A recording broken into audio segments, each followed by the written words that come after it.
서울 외곽 노원구의 한 낡은 아파트 단지. 1990년대 지어진 이곳은 페인트가 벗겨지고 엘리베이터는 자주 고장난다. 이곳 205동 1403호에 김씨 가족이 살고 있다. 아빠 김철수 62세.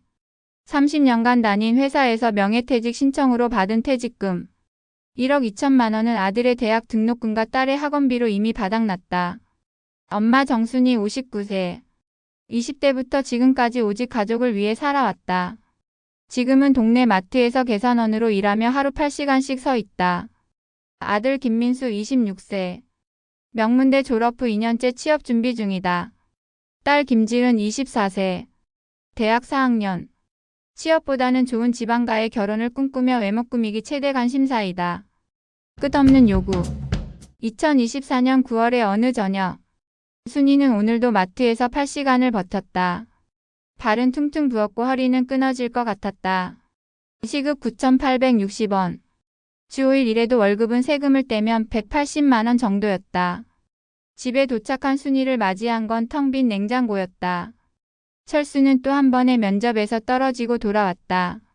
나이가 문제가 아니라고 하더니 막상 가보니까 다들 젊은 사람들만 뽑더라고. 철수의 한숨 섞인 목소리였다. 60이 넘으면 경비 일자리조차 경쟁이 치열했다. 한 달에 면접을 10번도 넘게 보지만 연락 오는 곳은 없었다. 그때 현관문이 거칠게 열리며 민수가 들어왔다. 손에는 최신 갤럭시 S24, 발에는 30만 원짜리 운동화, 어깨에는 100만 원 넘는 구찌 백팩을 메고 있었다. 모두 엄마 카드로 산 것들이었다. 또 라면이네? 친구들은 다 집에서 스테이크 먹고 그러는데 우리 집은 왜 맨날 라면만 먹어야 해? 민수의 불만이 터져 나왔다. 어제 친구들과 강남에서 회식했는데 1인당 20만 원짜리 코스 요리를 먹었다고 자랑했다. 물론 그 돈도 엄마 카드였다. 민수야, 엄마가 늦게 들어와서 내일은 꼭 제대로 된 저녁 해줄게. 순이는 미안한 마음에 머리를 숙였다. 하지만 마음속으론 마트 할인 코너에서 반값으로 산 닭다리라도 구워줄 생각이었다. 그런데 민수의 다음 말이 순이를 벼락 맞은 듯 얼어붙게 만들었다. 맞다 엄마. 나 이번에 미국 유학 가려고 MBA 해야 대기업 들어가지 않겠어. 친구들 다 가던데. 유학 그 한마디가 순이의 머릿속을 하얗게 만들었다. 얼마나 들어? 떨리는 목소리로 물었다. 응. 학비랑 생활비랑 해서 아껴 쓰면 2년에 3억 정도? 3억? 그들 집 전세 보증금 2억 원보다 1억이나 더 많은 돈이었다. 순이의 손에서 젓가락이 떨어졌다. 민수야, 우리 집에 그런 돈이 어디 있니? 엄마, 다른 집 부모들은 다 해주던데. 이상민이 엄마는 아들 하버드 보내려고 집 팔았어. 우리 엄마만 이상해. 민수는 당연하다는 듯 말했다. 그러면서 스마트폰을 꺼내 유학원 상담 예약을 잡기 시작했다. 그럼 집을 팔든지 대출을 받든지 해줘야지. 나 친구들한테 창피하잖아. 철수가 참지 못하고 나섰다. 야, 네가 지금 무슨 소리를 하는 거야? 아빠는 조용히 해요. 60 넘어서 백수로 놀고 있으면서 무슨 말할 자격이 있어요? 차라리 아빠가 일이라도 하시든지. 민수의 차가운 말에 철수는 주먹을 불끈 쥐었다. 하지만 아들 말이 틀리지 않았다. 정말로 자신은 백수였다. 그때 지은이 집에 들어왔다. 온몸에서 명품 향기가 났다. 오늘도 친구들과 압구정에서 쇼핑을 했다고 했다. 물론 엄마 카드로. 언니들이 그러는데 요즘 신혼집 준비 안 하는 부모가 어디 있대? 최소 강남 전세는 해줘야 한다고. 지은의 폭탄 선언이었다. 얼마나 드는데? 순이가 떨리는 목소리로 물었다. 전세 10억에 결혼식비 5천만 원 정도? 그리고 신혼여행은 유럽으로 가고 싶어. 한 2천만 원 정도? 대략 12억 7천만 원 정도? 순이는 현기증을 느꼈다. 지은아, 우리 집이 어떤 상황인지 너도 알잖니? 엄마, 나 친구들한테 얼마나 무시당하는지 알아요? 지은이네는 가난해서라고 뒤에서 수근거리는 소리 다 들려요? 부모가 무능하면 자식이 피해보는 거 아시죠? 지은의 말은 칼처럼 날카로웠다. 어차피 엄마 아빠 나이에 돈 써봤자 얼마나 써요? 병원비 조금 들어갈 거 말고. 그럴 바에 우리한테 투자하는 게 낫지 않아요? 나중에 우리가 성공하면 효도할게요. 그 순간 순이는 무너져 내렸다. 26년간 키운 자식들이 자신을 어떻게 생각하는지 적나라하게 드러났다. 단순한 돈 제공 머신. 자신의 인생이나 꿈은 중요하지 않은 존재. 한계점에 도달. 그날 밤 순이는 잠들 수 없었다. 새벽 3시 부엌으로 나와 냉장고를 열어봤다. 달걀 3개, 시든 배추 몇 입, 그리고 어제 할인으로 산 우유 한 팩. 이게 전부였다. 서랍에서 통장을 꺼내봤다. 주거래 은행 통장은 마이너스 300만 원, 제2은행은 마이너스 200만 원. 총 마이너스 500만 원이었다. 민수의 대학 등록금 대출 이자와 생활비 카드 돌려막기로 버텨온 결과였다. 정말 내가 죽어야 하나. 순이는 자신의 손목을 바라봤다. 생명보험 2억 원이 있었다. 민수 유학비에는 부족하지만 그래도 아이들에게는 도움이 될 것이다. 하지만 곧 고개를 저었다. 철수는 혼자 남겨두고 어떻게 갈 수 있겠는가. 순이는 지난 30년을 되돌아봤다. 1994년 29의 나이에 결혼했다. 그때는 꿈이 많았다. 영어를 잘해서 번역 일을 하고 싶었고 작은 카페라도 운영해보고 싶었다. 하지만 민수가 태어나면서 모든 것이 바뀌었다. 기저귀가, 분유가, 아기용품. 돈이 물 쓰듯 나갔다. 그래도 행복했다. 아이의 웃음소리가 모든 피로를 잊게 해줬다. 민수가 5살이 되었을 때 지은이가 태어났다. 두 아이를 키우는 것은 더욱 힘들었다. 철수의 월급만으로는 부족해 순이도 집 근처 공장에서 일했다. 하루 12시간씩 일하고 집에 와서 애들 돌보고 빨래하고 청소하고. 자신만의 시간은 없었다. 아이들이 초등학교에 들어가면서 교육비 전쟁이 시작됐다. 영어학원, 수학학원, 피아노, 태권도. 다른 아이들이 하는 건 우리 애들도 시켜줘야 했다. 엄마, 재현이는 강남에 있는 유명한 영어학원 다닌다는데 나도 거기 다닐래? 민수의 요구였다. 월 80만 원짜리 학원이었다. 순이는 밤늦게까지 일해서 돈을 벌었다. 중학교, 고등학교로 갈수록 교육비는 천정부지로 치솟았다. 특목고 준비반, 대치동 학원과 10일과외. 한 달에 아이들 학원비만 300만 원이 넘어갔다. 다른 애들은 다 하는데 우리만 못하면 경쟁에서 뒤처져. 지은이의 말이었다. 순이는 새벽 5시부터 밤 10시까지 일했다. 마트 계산원, 학교 급식 보조, 아파트 청소까지 안 해본 일이 없었다. 대학 입학. 민수는 서울의 명문 사립대에 합격했다. 등록금 연간 1천만 원. 지은이는 예체능 계열로 진학했는데 등록금은 더 비출다. 연간 1,500만 원. 대학 등록금은 부모가 내주는 게 당연하지 않아요. 아이들의 말에 순이는 대출을 받았다. 집을 담보로 잡히고 신용카드 현금 서비스까지 받아가며 버텼다. 그런데 이제는 유학이라고 했다. 3억. 도대체 어디서 구하라는 것인가? 새벽 4시 순이는 화장실 거울을 봤다. 59세의 자신이 보였다. 언제부터인가 머리는 반백이 되었고 얼굴에는 주름이 깊게 패였다. 손은 거칠어져 있었고 허리는 항상 아팠다. 내 인생이 뭐였지? 거울 속 자신에게 물어봤다. 29세부터 59세까지 30년. 오직 가족을 위해서만 살아왔다. 자신만의 꿈이나 취미가 뭔지도 모르겠다. 친구들은 아이들 키우느라 다 연락이 끊어졌다. 취미는 그런 건 사치였다. 여행은 가족여행 몇 번이 전부였고 그것도 아이들 원하는 곳으로만 갔다. 새 옷은 언제 사 입었을까? 기억이 나지 않는다. 항상 할인 매장에서 1만 원대 옷만 사 입었다. 아이들은 10만 원짜리 티셔츠를 입으면서 화장품은 마트에서 파는 5천 원짜리 올인원 크림이 전부였다. 지은이는 한 병에 몇만 원 하는 크림을 쓰면서 그때 깨달았다. 자신은 정순이라는 한 인간이 아니라 그냥 엄마였다. 민수 엄마. 자신만의 정체성은 사라진 지 오래였다. 동네에서도 마찬가지였다. 순이 씨라고 부르는 사람은 거의 없었다. 민수 엄마, 지은이 엄마였다. 심지어 남편조차 집에서는 얘들 엄마라고 불렀다. 그 순간 무서운 생각이 들었다. 만약 아이들이 독립하면 나는 누가 될 것인가? 엄마 역할이 끝나면 나는 무엇인가? 하지만 아이들은 독립할 생각이 없었다. 유학을 가려고 하고 결혼하면 집을 사달라고 했다. 평생 부모에게 기대어 살 생각이었다. 폭발의 순간. 다음 날 저녁 순이는 결심했다. 더 이상 참을 수 없었다. 가족들을 거실에 모였다. 얘들아, 엄마가 할 말이 있어. 평소와 다른 순이의 목소리였다. 단호하고 결연했다. 민수는 여전히 스마트폰 게임에 몰두해 있었다. 뭔데? 유학 준비해 놓은 거야. 빨리 좀 해줘. 친구들은 벌써 다 준비 끝났다고. 지은이는 네일샵에서 받은 네일 아트를 자랑하며 말했다. 신혼집은 알아봤어요? 친구가 부동산 소개해준대. 순이는 깊게 숨을 들이쉬었다. 안 해줄 거야. 유학도 신혼집도 결혼식도 하나도 안 해줄 거야. 거실이 조용해졌다. 민수의 게임 소리만 들렸다가 그것도 멈췄다. 뭐라고? 민수가 고개를 들었다. 농담이지? 지은이가 어이없다는 표정으로 물었다. 농담 아니야. 순이의 목소리는 더욱 단호해졌다. 엄마 아빠도 이제 좀 살고 싶어. 우리 인생도 좀 살아보고 싶다고.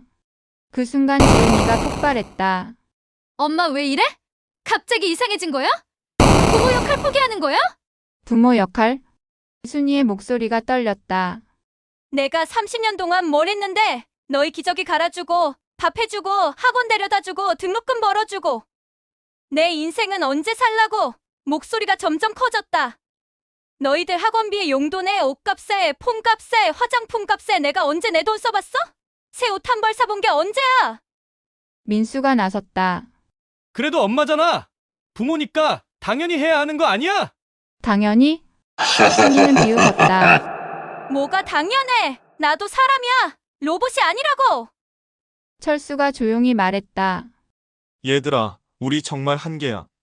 퇴직금은 너희 대학 보내느라 다 없어졌고 지금 마이너스 통장으로 버티고 있어. 순이가 지갑에서 마지막 남은 5만 원을 꺼내 식탁에 던졌다. 이게 우리 집 전 재산이야. 이것도 너희 밥값으로 나가면 내일 엄마 아빠는 굶어야 해. 동전들이 바닥에 굴러다녔다. 그 소리가 거실에 울려 퍼졌다. 민수가 당황하며 말했다. 그래도 엄마, 내가 좋은 대학 나와서 나중에 돈 많이 벌면 벌면? 언제? 순이는 냉소적으로 웃었다. 졸업하고 또 몇 년 취업 준비하다가 그때까지 우리가 살아있기나 할까? 아빠는 벌써 60이야. 나는 60이 다 돼가고. 지은이가 울먹이며 말했다. 엄마, 그럼 나 결혼 못하면 어떡해요? 친구들한테 얼마나 창피해요. 창피해? 순이의 눈에서 눈물이 흘렀다. 창피한 건 나야. 59살까지 살면서 내 이름으로 된 적금 하나 없는 게 창피해. 친구들은 다 취미 활동하고 여행 다니는데 나는 마트에서 하루 종일 서 있는 게 창피하다고. 순이의 절규가 아파트 전체에 울려 퍼졌다. 30년간 쌓인 한이 폭발하는 순간이었다. 네가 벌어서 결혼하든지 사랑하는 사람이랑 원룸에서 시작하든지 해. 엄마는 이제 모르겠어. 민수가 화를 냈다. 엄마가 이기적인 거야. 부모면 당연히. 당연히 뭐. 순이가 소리쳤다. 내가 뭐야? 돈 뽑는 기계야? ATM이야? 그 순간 모든 것이 조용해졌다. 아이들도 처음으로 엄마의 진짜 마음을 봤다. 새로운 시작. 며칠 후 순이와 철수는 부동산에 앉아 있었다. 전세 빼시면 2억 받으시고 여기 월세 집으로 가시면 보증금 5천에 월세 50 그럼 1억 5천 정도 손에 주시겠네요. 부동산 중개사가 설명했다. 순이와 철수는 서로를 바라봤다. 30년 살던 집을 떠나는 건 쉽지 않았다. 하지만 달리 방법이 없었다. 그 돈으로 뭘 해볼까요? 철수가 물었다. 작은 치킨집이라도 해봐요. 여보, 이제 우리만의 인생이에요. 순이의 목소리에는 희망이 담겨 있었다. 한 달 후 골목 끝자락에 작은 치킨집이 문을 열었다. 순이네 치킨. 10평 남짓한 작은 공간이었지만 순이에게는 처음으로 자신만의 공간이었다. 첫날은 손님이 별로 없었다. 하지만 순이는 행복했다. 오랜만에 자신이 주인인 공간에서 자신이 하고 싶은 일을 하는 기분이었다. 여보, 우리 치킨 맛있네요. 철수가 웃으며 말했다. 30년 넘게 해온 요리인데 맛없으면 이상하죠. 순이도 환하게 웃었다. 정말 오랜만에 보는 진짜 웃음이었다. 화해와 성장. 일주일 후 민수와 지훈이 치킨집에 찾아왔다. 두 사람 모두 수줍어하는 표정이었다. 엄마 미안해. 민수가 먼저 입을 열었다. 나 진짜 몰랐어. 엄마가 얼마나 힘들었는지. 지은도 눈물을 글썽이며 말했다. 엄마, 아빠, 우리가 너무했어요.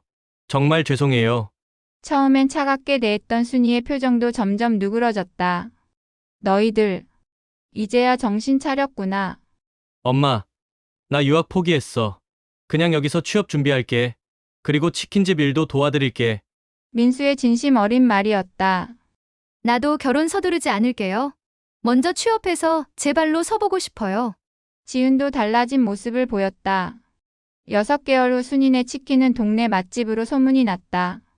온 가족이 함께 일하고 있었다. 민수는 배달을, 지은은 카운터를, 철수는 재료 준비를, 순이는 조리를 맡았다. 여보, 우리 통장에 처음으로 플러스 생겼어요. 순이의 기쁜 목소리였다. 정말? 우리도 이제 노후 준비 좀 해볼까? 철수도 화난 표정이었다. 엄마, 아빠 진짜 죄송했어요. 이제 제가 효도할게요. 민수의 진심이 담긴 말이었다. 우리 가족이 이렇게 함께 있으니까 더 행복한 것 같아요. 지은도 밝게 웃었다. 늦었지만 이제라도 우리 모두 제대로 살아보자. 순이의 감동 어린 목소리가 작은 치킨집에 울려 퍼졌다. 진정한 가족의 의미. 1년 후 순이는 처음으로 자신 명의로 적금을 넣었다. 월 50만 원. 작은 금액이지만 30년 만에 처음으로 자신만의 돈이었다. 그리고 철수와 함께 제주도 여행도 다녀왔다. 신혼여행 이후 처음으로 둘만의 여행이었다. 60세가 되어서야 처음으로 자신들의 인생을 살기 시작한 것이다. 민수는 작은 회사에 취업했다. 대기업은 아니었지만 성실히 일했다. 지은도 카페에서 일하며 바리스타 자격증을 땄다. 두 사람 모두 이제 자립할 준비를 하고 있었다. 한국 사회의 많은 부모들이 자식을 위해 자신의 노후를 포기하고 있다. 하지만 부모의 무한한 희생은 결코 당연한 것이 아니다. 오히려 그런 희생은 자녀들을 무책임하게 만들고 부모 자신의 삶을 파괴한다. 진정한 가족의 사랑은 서로를 배려하고 이해하는 것에서 시작된다. 부모도 한 명의 인간으로서 존중받을 권리가 있고 자녀들도 스스로 책임질 줄 아는 성인으로 성장해야 한다. 김씨 가족의 이야기는 아직 진행 중이다. 하지만 이제는 모두가 주인공인 이야기다. 부모만 희생하는 이야기가 아닌 온 가족이 함께 꿈을 키워가는 이야기 말이다. 2년 후 순이는 동네 상인회 회장으로 선출되었다. 치킨집 운영 노하우를 인정받아 소상공인 멘토 활동도 시작했다. 59세에 처음으로 자신만의 사회적 역할을 찾은 것이다. 여보, 오늘 시청에서 연락 왔어요. 제가 우수 소상공인으로 선정돼서 표창을 받는데요. 순이의 자랑스러운 목소리였다. 평생 누구의 엄마로만 불렸던 그녀가 이제는 순이 사장님으로 불리고 있었다. 철수도 치킨집이 안정되자 지역 노인복지관에서 봉사활동을 시작했다. 자신과 같은 처지의 어르신들에게 일자리 상담을 해주는 일이었다. 62세에 찾은 새로운 보람이었다. 민수는 작은 회사에서 인정받아 팀장으로 승진했다. 첫 월급을 받았을 때 부모님께 용돈을 드렸다. 비록 30만 원이었지만 부모님에게는 그 어떤 선물보다 값진 것이었다. 엄마, 이제 제가 엄마 핸드크림 사드릴게요.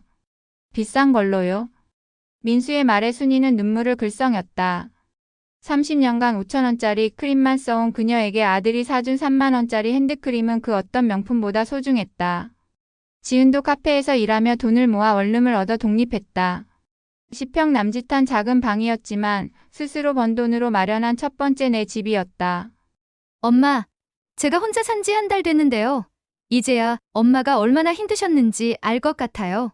빨래하고 청소하고 밥 해먹고 정말 쉽지 않네요. 지은의 진심 어린 고백이었다. 3년 후 순이네 치킨 2호점이 문을 열었다. 이제는 가족 모두가 사장이 되었다. 1호점은 순이와 철수가, 2호점은 민수와 지은이가 운영했다. 더 이상 부모에게 의존하는 자식이 아닌 함께 사업을 꾸려가는 동반자가 된 것이다. 우리 이제 진짜 가족이 된 것 같아. 어느 일요일 저녁 온 가족이 모인 저녁 식사 자리에서 순이가 말했다. 맞아요, 엄마. 예전에는 그냥 피로 연결된 가족이었다면 이제는 마음으로 연결된 가족인 것 같아요. 지은의 말에 모두가 고개를 끄덕였다. 4년 후 순이는 드디어 꿈을 이뤘다. 작은 도서관을 열었다. 치킨집에서 번 돈으로 동네에 작은 책카페를 차린 것이다. 어릴 적부터 책 읽기를 좋아했던 그녀의 오랜 꿈이었다. 순이의 작은 도서관이라는 이름의 이곳은 동네 아이들과 어르신들의 사랑방이 되었다. 오전에는 노인분들이 신문을 읽으시고 오후에는 아이들이 숙제를 하는 공간이 되었다. 엄마, 정말 행복해 보이세요. 민수가 말했다. 정말로 순이의 얼굴에는 평생 보지 못했던 환한 미소가 있었다. 응, 정말 행복해. 63세에 내 꿈을 이루게 될 줄은 몰랐어. 순이의 목소리에는 감사함이 가득했다. 5년 후 김씨 가족의 이야기는 지역 신문에 실렸다. 가족이 함께 읽어낸 기적 같은 이야기라는 제목이었다. 기사를 본 많은 사람들이 순이네 치킨과 순이의 작은 도서관을 찾아왔다. 그들도 자신만의 제2의 인생을 꿈꾸며 순이는 이제 동네에서 멘토 할머니로 불린다. 자식 때문에 힘들어하는 부모들에게 조언을 해주고 부모에게만 의존하려는 젊은이들에게는 자립의 중요성을 일깨워준다. 부모의 사랑은 희생이 아니라 가이드입니다. 아이들이 스스로 날 수 있도록 도와주는 것이지 평생 날개를 잡고 있는 게 아니에요. 순이가 자주 하는 말이다. 내 노후는 어디에? 이 질문은 더 이상 절망의 외침이 아니다. 순이에게는 이제 명확한 답이 있다. 바로 여기 사랑하는 가족과 함께 그러나 각자의 꿈을 키워가며 서로를 존중하고 배려하는 이곳에 있다는 것을. 한국의 수많은 부모들이 아직도 자신을 희생하며 자식만을 위해 살고 있다. 하지만 진정한 행복은 가족 모두가 함께 성장할 때 찾아온다. 부모도 꿈꿀 권리가 있고 자녀도 책임질 의무가 있다. 그것이 건강한 가족의 모습이다. 정순이 64세.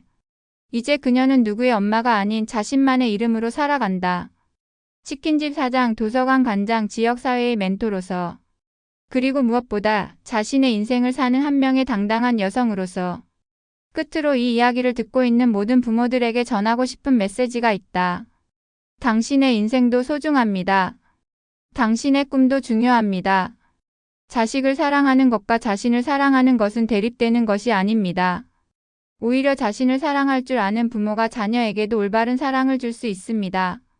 무한한 희생보다는 건강한 경계선이, 맹목적인 지원보다는 현명한 가이드가 가족 모두를 행복하게 만듭니다. 그리고 모든 자녀들에게도 말하고 싶습니다. 부모의 사랑을 당연하게 여기지 마세요. 그들도 당신과 같은 꿈과 욕망을 가진 한 명의 인간입니다. 진정한 효도는 부모에게 의존하는 것이 아니라 스스로 서서 부모를 안심시켜 드리는 것입니다. 가족이란 서로를 희생시키는 관계가 아닙니다. 함께 성장하고 함께 꿈꾸고 함께 행복해지는 관계입니다. 오늘도 순이의 작은 도서관에는 많은 사람들이 찾아온다. 책을 읽으러 오는 사람도 있고 순이의 이야기를 들으러 오는 사람도 있다. 64세의 정순이는 오늘도 환한 미소로 그들을 맞이한다. 자신의 이름으로, 자신의 꿈으로, 자신의 행복으로. 내 노후는 어디에? 이제 그녀는 확신을 가지고 답할 수 있다. 바로 여기 내가 선택한 이곳에 있습니다. 좋아요와 구독 한 번의 클릭이 저에게는 정말 큰 힘이 됩니다.